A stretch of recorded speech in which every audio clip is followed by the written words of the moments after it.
Hello everyone, मैं doctor सुहेज।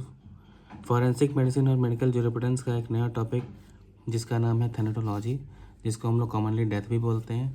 Death की definition आइए देखते हैं।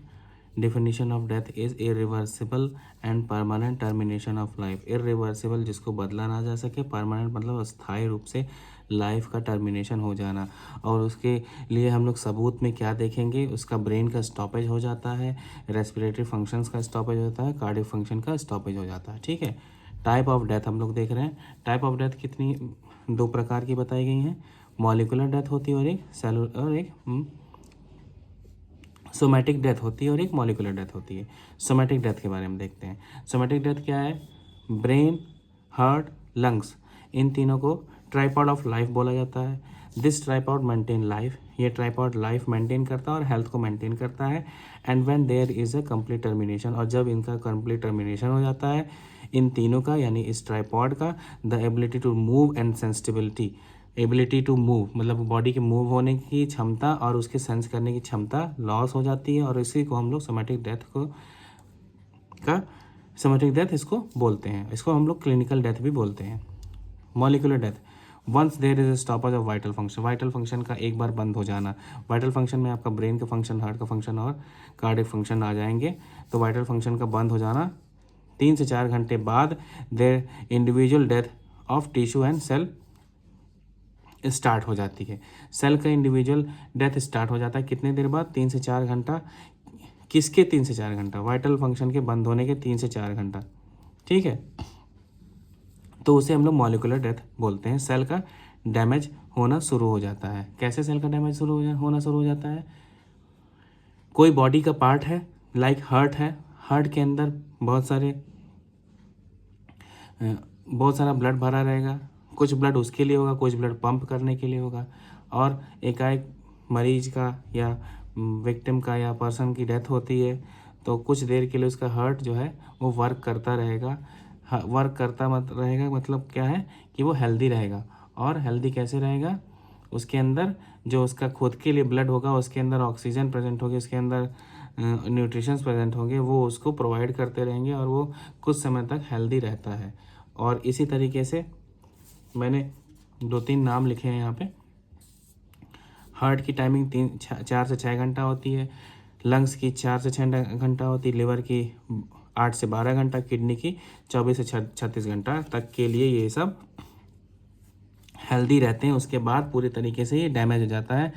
इसका इस्तेमाल हम लोग ट्रांसप्लांटेशन के लिए करते हैं। ट्रांसप्लांटेशन के टाइम पे हमें पता होना चाहिए कि मॉलिक्यूलर डेथ कितने टाइम मॉलिक्यूलर डेथ को हुआ है, मॉलिक्यूलर डेथ उसकी हुई है कि नहीं हुई है, सोमैटिक डेथ स्टार्ट हो गई कितना देर पहले। तो टाइमिंग का बहुत बड़ा रोल है यहाँ पे।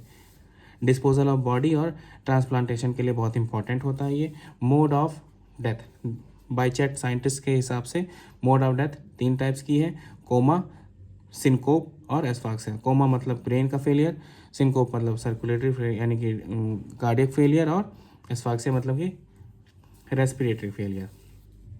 कोमा में क्या होता है? ब्रेन के फंक्शन जो होते हैं वो बंद हो जाते हैं और इरिवर्सिबल डैमेज हो जाता है ब्रेन के कई सारे पार्ट्स का, जो कि वाइटल सेंटर्स कहलाते हैं। वाइटल सेंटर्स का डैमेज हो जाना, इरिवर्सिबल चेंजेस आ जाना, पीएनएस, सीएनएस और एएनएस और मेडुला ऑब्लोंगेटा, पॉन्स, इन सब जगहों पे इरिवर्सिबल चेंजेस आ जाना।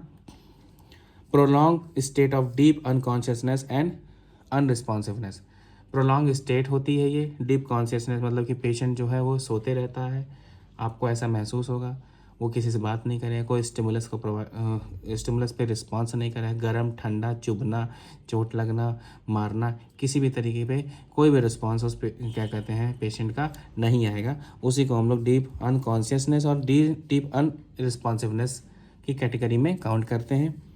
Person can not awaken by any stimulus, किसी भी स्टिमुलस से उसको हम लोग उठा नहीं सकते हैं। लेकिन हाँ, पेशेंट को जो हम लोग ड्रग प्रोवाइड करते हैं उसके लिए पेशेंट रिएक्ट करता है।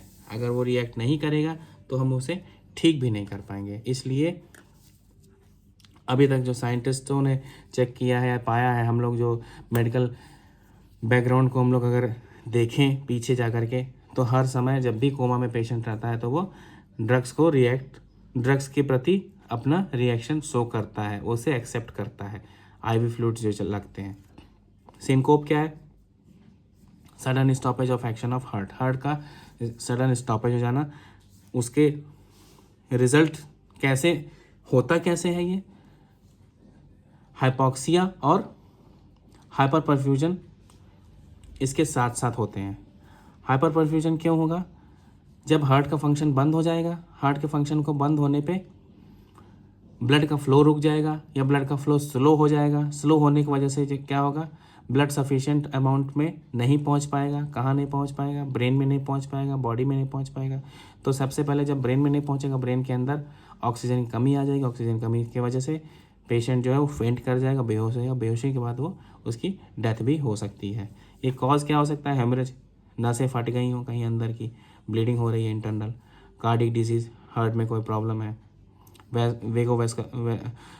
वेसोवेगल शॉक लग गया है, ब्रेन उसका किसी शॉक में चला गया हो, एग्जॉस्टिंग डिजीज़, बहुत पुरानी कोई बीमारी हो रखी है उसको, कैंसर वंसर टाइप से, पॉइजनिंग की वजह से हो गया, कोई कार्डियक रिस्पॉन्सिव पॉइजन खा लिया हो, कार्डियोजेनिक पॉइजन हो जो हार्ट पे सीधे वर्क कर रहा हो, एस्फाक्सिया। थर्ड पॉइंट है एस्फाक्सिया। एस्फाक्सिया में ऐसा कुछ बताने लायक नहीं है। Condition occur due to lack of oxygen in lungs और death occur due to the failure of lungs और respiratory unit of our body. Sign of death, immediate, early और लेट।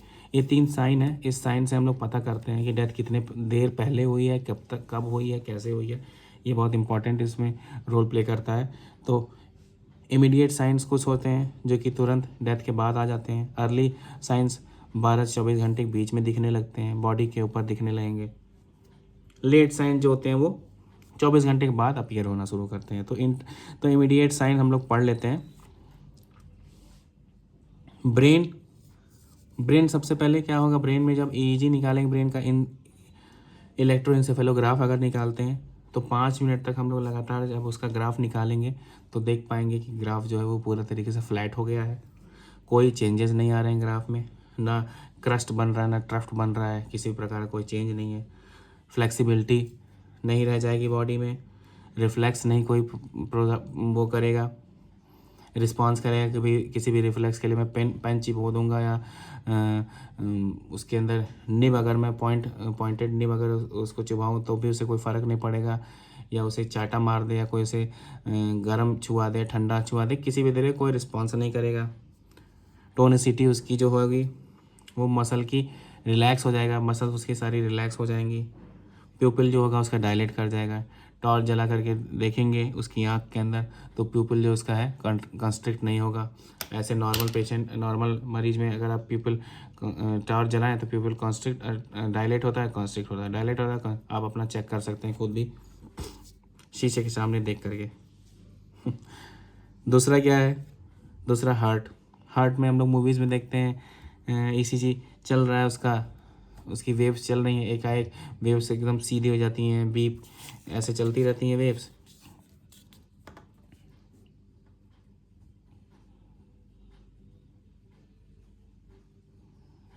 ऐसे चल रही हैं, चलते चलते फिर एकदम स्ट्रेट हो जाती है वेव, कुछ नहीं होता है, पूरी तरीके से फ्लैट हो जाती हैं। तो ये डेथ में होता है। ठीक है।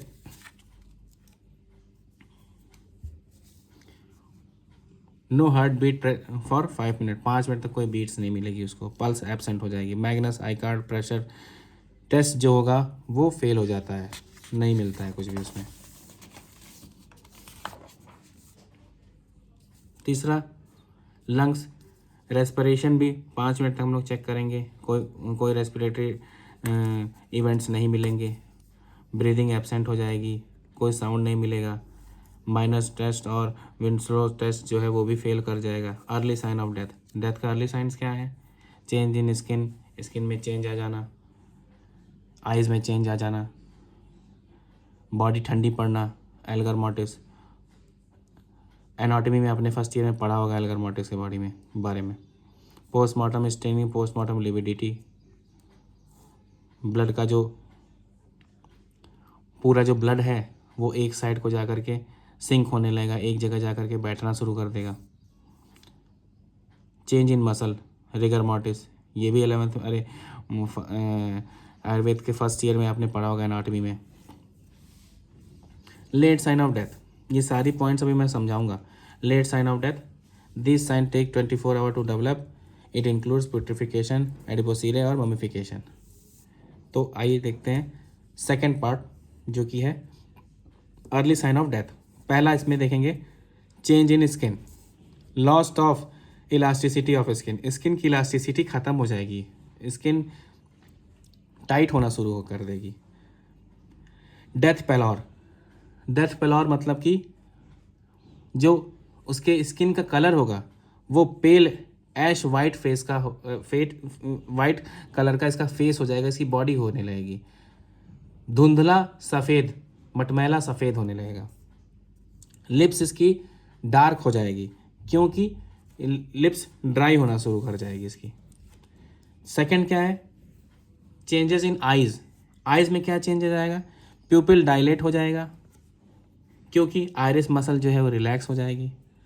लाइट का रिफ्लेक्स कोई नहीं आएगा, मैंने अभी बताया टॉर्च जलाने पे कॉर्निया जो होती है वो प्यूपिल जो होता है वो डायलेट होता है और कॉन्ट्रैक्ट कंस्ट्रिक्शन और डायलेशन दोनों होता है प्यूपिल में, लेकिन ऐसा कुछ नहीं होगा इसमें। हेजी कॉर्निया, डल ओपेक कॉर्निया, कॉर्निया जो होगी डल कलर की हो जाएगी, हेजी मतलब धुंधले कलर की दिखने लगेगी, 2 घंटे बाद ही स्टार्ट हो जाता है। लॉस ऑफ कंजक्टिवल रिफ्लेक्स और फॉल और pressure of eye ball, eye ball का जो प्रेशर हो जाएगा वो डिक्रीज जाएगा क्योंकि मसल का टोन डिक्रीज हो गया है, लचीली हो गई मसल, उसके वजह से क्या होगा कि जो आई बॉल होगी वो घुस जाएगी अंदर, मतलब जैसे लगेगा कि अंदर चली गई है। Cooling of body Elgar mortis, Elgar mortis मतलब कि बॉडी का ठंडा पड़ना, बॉडी का ठंडा पड़ना। एल्गर का मतलब होता है कूलिंग, मॉर्टिस मतलब होता है डेथ, 2 वर्ड से मिलकर के बना हुआ है। When a person is living there is balance between heat production and heat loss, जब कोई पर्सन जिंदा रहता है तो उसका बैलेंस बना रहता है हीट प्रोडक्शन में और हीट लॉस में, जितना हीट प्रोड्यूस होता है उतना हीट लॉस होता है। लेकिन ऐसा मरे हुए पेशेंट्स में, मरे हुए व्यक्ति में नहीं होता है ऐसा। After death heat production is stop, body loses heat, death के बाद हीट का प्रोडक्शन बंद हो जाता है, बॉडी जो होती है हीट लूज करने लगती है कंडक्शन, कन्वेक्शन और रेडिएशन के through, till it is in equilibrium with temperature of its surrounding, तब तक ऐसा होता है जब तक अपने सराउंडिंग के टेम्परेचर के बराबर ना हो जाए। It is usually the first sign of death, ये पहला साइन डेथ का माना जाता है, and followed by the rigor mortis, और इसके बाद रिगर मॉर्टिस की कंडीशन आती है stiffening of muscles. This is not so much used in cold countries because the environmental temperature is higher than the body temperature, body temperature environmental temperature से बहुत ज़्यादा नहीं होता लेकिन ज़्यादा होता है, क्योंकि ठंडे प्रदेश में वैसे ही माइनस में टेम्परेचर होगा और हमारी बॉडी का टेम्परेचर 37 डिग्री सेल्सियस होना चाहिए या 30 डिग्री सेल्सियस होना चाहिए। 27 से नीचे नहीं होगा, 27 से नीचे अगर होगा तो हमें प्रॉब्लम हो जाएगी, हम हाइपोथर्मिया में चले जाएंगे और हमारी डेथ हो सकती है। तो ये बहुत ज़्यादा इंपॉर्टेंट रोल प्ले नहीं करता है एल्गर मॉर्टिस किसमें, पता करने में कि बॉडी कब से उसकी कूलिंग होना स्टार्ट हुई है डेथ होने के बाद, क्योंकि ठंडा इतना ज़्यादा होता है तो अपने आप तुरंत ठंडी हो जाएगी बॉडी उसकी। बॉडी टेम्परेचर होता है 98.4 degree Fahrenheit, 37 degree Celsius. Rectal temperature 99 degree Fahrenheit होता है और एक्सलेटरी टेम्परेचर होता है 97 डिग्री फ़ारेनहाइट। लाइफ पॉसिबल नहीं है 27 डिग्री सेल्सियस के बाद, और 16 से 24 घंटा लगता है डेथ होने के बाद एल्गर मॉर्टिस आने में हमारे इंडिया में, कूल होने में बॉडी के। ठीक है। Factor affecting Elgar mortis, environmental temperature, environment का टेम्परेचर फैक्टर होता है, अफेक्ट करता है। एयर का मूवमेंट अफेक्ट करता है। कवरिंग, अगर बॉडी को कवर कर दिया जाए वो अफेक्ट करता है। एज हो गया उसका, सेक्स हो गया उसका, कॉज ऑफ डेथ हो गई उसकी, ये सारी चीज़ें जो हैं हमारा एल्गर मॉर्टिस को अफेक्ट करता है। पहला देख लेते हैं टेम्परेचर, इन्वायरमेंटल टेम्परेचर को देख लेते हैं। अगर ठंडा है, मौसम ठंडा है तो कूलिंग जल्दी होगी, अगर मौसम गर्म है तो कूलिंग देरी से होगी, ऑब्वियस बात है, उसमें कोई डाउट नहीं होना चाहिए। एयर वेंटिलेशन, अगर बंद कमरे में रखा है तो कूलिंग डिले हो जाएगी, अगर खुले कमरे में रखा है तो कूलिंग तेज़ी से होगी। विंड और moving air, faster cooling, still air, slower cooling. Simple सी बात है। कवरिंग, बॉडी को कवर कर दिया है तो कूलिंग डिले हो जाएगी। Stay warmer for long time a body is covered. Sex के और एज के रिस्पेक्ट में देखें तो rapid cooling in extreme age, बुढ़ापे में जल्दी कूलिंग होगी। और मेल और फीमेल में बात करें, एज कम्पेयर, बुढ़ापे में कूलिंग जल्दी हो रही है age compare to young person. Male female में age compare to male female में कूलिंग डिले होगी, क्योंकि उनके अंदर एडिपोज टिश्यू की क्वांटिटी ज़्यादा होती है, वो फैट कंटेंट ज़्यादा रखती हैं, उसकी वजह से कूलिंग उनकी डिले हो जाएगी। Female stays warmer for long time than male due to more fat in female. Cause of death,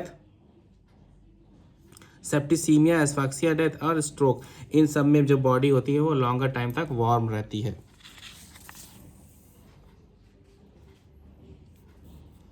medico legal aspect और Elgar mortis, reliable source of death है, साइन ऑफ डेथ है, help in estimating time, time का ही सारा role है हर जगह। Time ही पता करना है, क्योंकि हम जब फॉरेंसिक मेडिसिन में जा कर के पेशेंट की डेथ हुई है हमें पता लगाएंगे कि कैसे इसकी डेथ हुई है, क्या टाइमिंग थी, क्या वजह थी, क्या प्रोसेस हुआ था, क्या इसको स्टैब लगा था, वुंड था, या सिर पे चोट थी, या गिर के मरा, डूब के मरा, फांसी लगी, सारी चीज़ें हम लोग फॉरेंसिक मेडिसिन में ही पढ़ते हैं।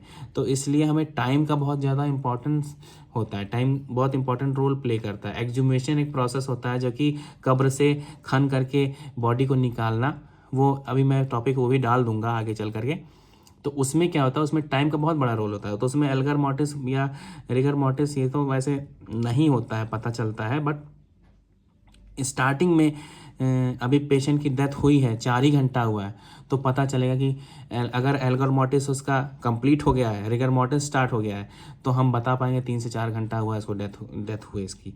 तो ये सारा बहुत इंपॉर्टेंट प्ले करता है, टाइम बहुत इंपॉर्टेंट रोल प्ले करता है। तो और हम लोग साइन के हिसाब से हम लोग पता कर लेते हैं कि कितने टाइम पे इसकी डेथ हुई है।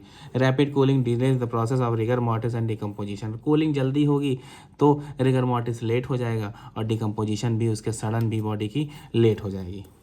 पोस्टमार्टम लिविडिटी और पोस्टमार्टम स्टेनिंग से मतलब ये है, after death it is setting of blood in lower part of body in toneless capillaries cause a bluish purple red discoloration of skin and organ due to gravitational force। Reddish, purple reddish discoloration, stain, एक stain की तरह बन जाना। Purple reddish, bluish purple reddish discoloration, थोड़ा purple, थोड़ा blue और red, ये तीनों का मिक्स कलर का एक डिस्कलरेशन बन जाना, उसी को हम लोग स्टेनिंग के नाम से, स्टेनिंग इसीलिए ऐड किया कि स्टेन जगह से एक दाग जैसा पड़ जाता है, दाग दिखता है हमारे बॉडी के स्किन पे, ठीक है। After death the setting of blood, after death के बाद ब्लड की जो सेटिंग होती है, ब्लड नीचे की तरफ बैठता है, ग्रेविटेशनल पुल की वजह से नीचे की तरफ बैठने लगेगा लोअर पार्ट में, बॉडी के लोअर पार्ट में। और इसलिए बैठने लगेगा क्योंकि जो कैपिलरी की जो टोन होती है, जो उसकी टाइटनेस होती है वो ख़त्म हो जाती है, और उसके वजह से जो ब्लड होता है नीचे की तरफ सिंक होने लगेगा और जाके एक जगह बैठ जाएगा। और उस जगह इतना सारा ब्लड जब एक जगह बैठेगा तो कलर जो वहाँ का चेंज हो जाएगा। कलर क्या आएगा, ब्लूइश पर्पल रेड कलर का डिस्कलरेशन वहाँ पे क्रिएट हो जाएगा। और ये क्यों होता है, ग्रेविटेशनल पुल की वजह से होता है। When the heart stop functioning and there is no longer circulating the blood, heavy red blood cells sinks by action of gravity। Blood function, cardiac function रुक गया है, हार्ट आपका पंप कर नहीं रहा है, तो ब्लड सारा एक जगह आ गया है। एक जगह आने की वजह से जो ग्रेविटेशनल पुल है वो लग रहा है, और उसके वजह से क्या हो रहा है, ब्लड जो हो रहा है नीचे की तरह सिंक हो रहा है, और हमारा पोस्टमार्टम स्टेनिंग स्टार्ट हो जा रही है। Blood travel faster in warmer condition than the colder condition. The site of distribution and pattern of lividity depend upon the position of the body। बैठा हुआ है तो पैर में स्टेनिंग और पोस्टमार्टम लिविडिटी या पोस्टमार्टम स्टेनिंग अच्छी से दिखेगी। अगर लेटा हुआ है पेशेंट तो पूरे इसके पीठ में, पूरे पैर में दिखेगी। तो जैसा ग्रेविटेशनल पुल जिस तरीके का ज़्यादा बढ़िया बनेगा, उसी तरीके से उसका पोस्टमार्टम लिविडिटी या पोस्टमार्टम स्टेनिंग के भी हमें दाग दिखेंगे, स्टेन दिखेंगे। It starts after 1 hour after death and well developed after 4 hour. 1 घंटा बाद शुरू हो जाता है, 4 घंटे बाद बहुत अच्छे से दिखने लगता है। Medical importance, reliable sign of death till the position of body after death, tells the position of body after death. जिस तरीके से बॉडी की पोजीशन रहेगी उसी तरीके से पोस्टमार्टम लिविडिटी बनी रहेगी। अब अगर हम बॉडी को उठा के बैठा देते हैं किसी पे, क्या कहते हैं, कोई मरीज अरे कोई विक्टिम मरा है और सामने वाले को पता नहीं है, तो वैसे ही पहले तो छोड़े रहेगा, फिर 3-4 घंटे बाद अगर कोई बॉडी उठाता है तो पोस्टमार्टम लिविडिटी या पोस्टमार्टम स्टैनिंग तो क्रिएट हो चुकी रहेगी और बॉडी का जो कलर है वहाँ पर बन चुका रहेगा। तो हम ये पता लगा पाएंगे कि बॉडी इसकी लेटी हुई थी, अभी कोई इसको आकर के बैठाया है। तो ये बहुत इंपॉर्टेंट पॉइंट है। Tell the position of body after death. Colour help in estimating the cause of death. जो कलर होगा उसका पोस्टमार्टम लिविडिटी या स्टेनिंग का, वो उसका कॉज ऑफ डेथ भी बता सकता है, क्योंकि पॉइजनिंग में कलर जो होता है वो डिफरेंट हो जाता है, या उसको अगर सांस उसकी रोक करके उसको गला घोंट के मारा गया तब भी चेंज हो जाएगा, या अलग अलग टाइप्स में अलग अलग तरीके का कलर बदल जाता है, थोड़ा मोड़ा कलर में चेंजेस आते हैं। It help in estimating the time of death. Time of death वो सिंपल सी बात है, टाइम तो बताएगा ही बताएगा वो। पोस्टमार्टम लिविडिटी और ब्रूजेस में क्या डिफरेंस है? It depend parts of body, body के पार्ट्स पे डिपेंड करता है, कैसे कैसे कहाँ कहाँ हो सकती है, क्योंकि बॉडी के पार्ट्स पे ही तो होगा, हर जगह तो होगी नहीं। ब्रूज कहीं पे भी हो सकता है, चोट कहीं पे भी लग सकती है अगर मारने पे। इन दोनों का डिफरेंस इसलिए पता चल करना पड़ रहा है क्योंकि पेशेंट को पेशेंट मैं बोल रहा हूँ, विक्टिम को मार के भी तो डंडे से मारा गया, उसके बाद वो मर गया और भी कई जगह चोट लगी, तो और भी कई जगह चोट लगी तो उसके ब्रूज में और लिविडिटी में डिफरेंस क्रिएट हो जाएगा ना। तो वो कहीं पे भी हो सकती है, ब्रूजेस तो कहीं पे भी हो सकता है, लेकिन जो ये है लिविडिटी है वो एक पर्टिकुलर एरिया में ही होगी। Due to distended vessels, vessel को डिस्टेंड होने की वजह से होता है। ये रप्चर ऑफ वेसल की वजह से वेसल फट जाती है, उसकी वजह से होता है। मार्जिन इसका क्लियर कट दिखता है, इसके मार्जिन से इरेगुलर होते हैं। इसके अंदर स्वेलिंग हो सकती है, इसमें स्वेलिंग नहीं होती है। उल्टा बोल दिया हूँ, इसमें स्वेलिंग हो सकती है क्योंकि चोट लगने पे स्वेलिंग तो आ ही सकती है, इसमें स्वेलिंग नहीं होती है क्योंकि स्वेलिंग का कोई मतलब नहीं है। यहाँ पे कट लगाने पे ब्लड एकाएक निकलने लगता है ढेर सारा, और यहाँ पे कट लगाने पे ब्लड कोआगुलेटेड होता है। ये आपका पोस्टमार्टम लिविडिटी और स्टेनिंग तक मैंने पढ़ा दिया है। इसके बाद रिगर मॉर्टिस का टॉपिक बाकी है जो कि मैं नेक्स्ट लेक्चर में पढ़ाऊँगा। Okay, thank you. Next lecture अभी पढ़ जाएगा तो आप नेक्स्ट लेक्चर भी देख लीजिए। मेरे यूट्यूब चैनल में पढ़ा हुआ है नेक्स्ट लेक्चर, 2 लेक्चर मैंने बना दिए हैं इसके, जा कर के देखें, चैनल को सब्सक्राइब करें। Thank you so much.